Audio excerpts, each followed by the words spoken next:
I have a golden memory. I remember things from half a century ago and more, and I've just passed 50. So on Calibishie Chronicle, every now and then I will drop a story or two, not to declare away too much of the things that I know, but to show the beauty which exists in telling stories, because when you tell stories, you remember stuff. In fact, the stories that I'm telling are things that I recall every day, and because my mind have been bombarded with so many things, I just have to have an outlet.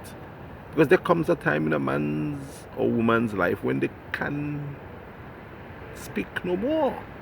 So before such time, why don't you just share the stories that you have, especially if they are stories which can motivate people. So I know you may not be too concerned about my personal life and experiences, but I'll share some of it anyway. Hopefully my children and their children and their children will find some joy in hearing the stories. Not that I do not actually tell them, but I think on medium like this you should share, and I'm going to share this one story because I said on previous programs that I had my formative years, some of those years spent in Woodfordale. And so I was born in Calibishie, and just after that my mom and dad, who were married before I was born at a very young age, I wouldn't say the age that my mother was married, but it was a teenage. So they moved to live in Woodfordale, in the area by my grandfather, Daddy Leon, because I think all the children had a little plot of land, not plot of land, no, a foundation, and Daddy had a foundation by Daddy, because he called Daddy Leonville Daddy too. And Daddy, my father was allowed to put a piece of house. Sorry, I remember that too, in my early days. And I related a story when I fell and burst my head on the first day of school at Teacher Lucy Preschool by the old chapel in Woodfordale. And that is after that incident happened to me, my grandmother took me and said, Zafama paka weste evel, uni dot Zafama ka point samon. And she took me and brought me back to Calibishie during my preschool years, and that is where I actually started living all my years in Calibishie and going to Woodfordale every now and then. Back to Woodfordale, back to Calibishie. But my mother took me out of Woodfordale, I believe, after I hit my head. My mother didn't quite tell me that, but I think that is when my memory, in terms of my experience, lived life experience, seized. My story about understanding everything, in terms of my upbringing, stopped at around that 3, 4, 5.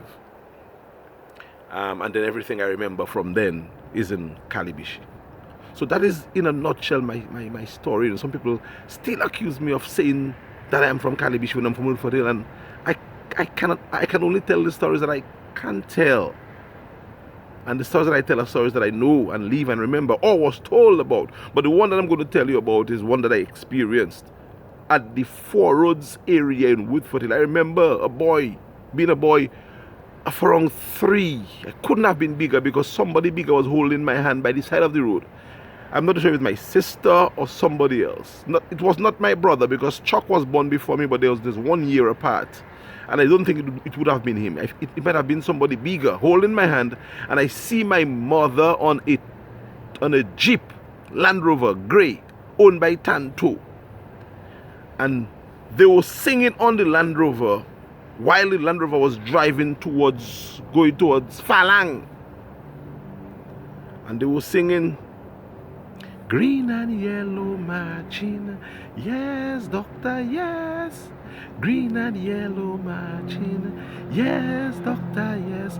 We have green, we have yellow, we have green, we have yellow, we have green, we have yellow.